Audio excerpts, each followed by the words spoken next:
দর্শক, প্রধান উপদেষ্টার কার্যালয়ের সামনে আছেন সহকর্মী রবিউল ইসলাম রবি। সেখানকার পরিস্থিতি জানাতে সরাসরি যোগ দিচ্ছেন তিনি।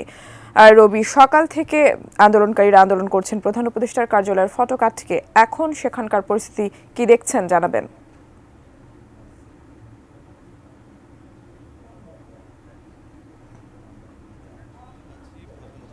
কার্যালয়ের সামনে এখানে আপনারা দেখতে পাচ্ছেন যে বৈষম্য বিরোধী যে ছাত্র আন্দোলন হয়েছে সেই আন্দোলনে আহত এবং নিহতদের স্বজনরাও এখানে অবস্থান করছে এবং বিক্ষোভ করছেন। তাদের দাবি যেই ক্যাটাগরিতে তাদের চিকিৎসা এবং তাদের যে ভাতা নির্ধারণ করা হয়েছিল, মানে ভাতার জন্য যেই অর্থ নির্ধারণ করা হয়েছিল সেটাতে তারা বৈষম্যের শিকার হয়েছেন এবং তিনটি ক্যাটাগরিতে তারা বলছেন যে তিনটি ক্যাটাগরিতে তাদের এই ভাতার নির্ধারণ এবং সরকার তাদের জন্য যে ভাতা নির্ধারণ করেছিল সেটাকে থেকে বেরিয়ে এসে তারা দুটি ক্যাটাগরিতে তাদের দাবি দেওয়া তুলে ধরেছেন। প্রথমত তারা যেটা বলছেন যে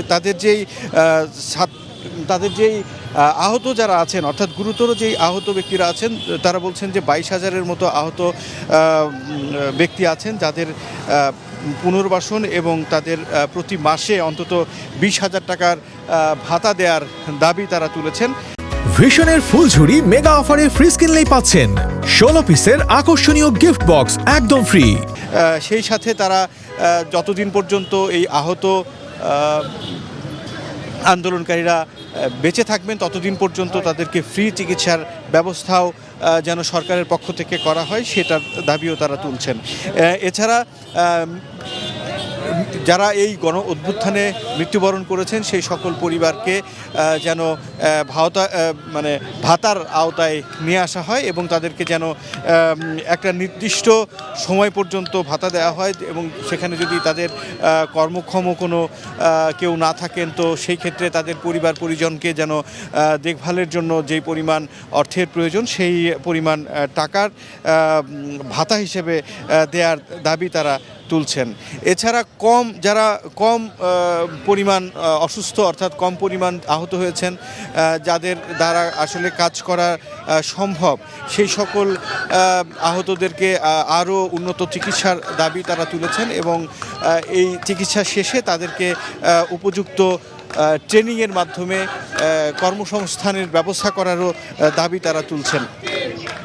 সেই সাথে আরেকটি বিষয় তারা দাবি তুলেছেন, সেটা হচ্ছে চিকিৎসার জন্য যেই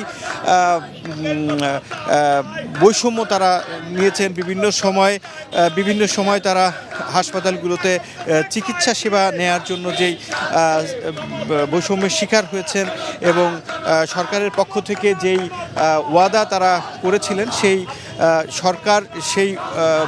সরকারের সেই ওয়াদা অনুযায়ী সেই চিকিৎসা সেবা থেকে তারা বঞ্চিত হচ্ছে বলে এখানে তারা অভিযোগ করছেন।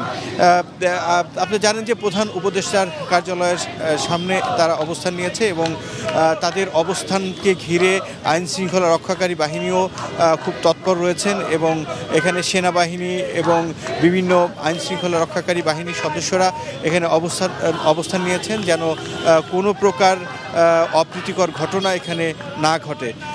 তো এই ছিল আমার কাছে প্রধান উপদেষ্টার কার্যালয়ের সামনে থেকে সর্বশেষ।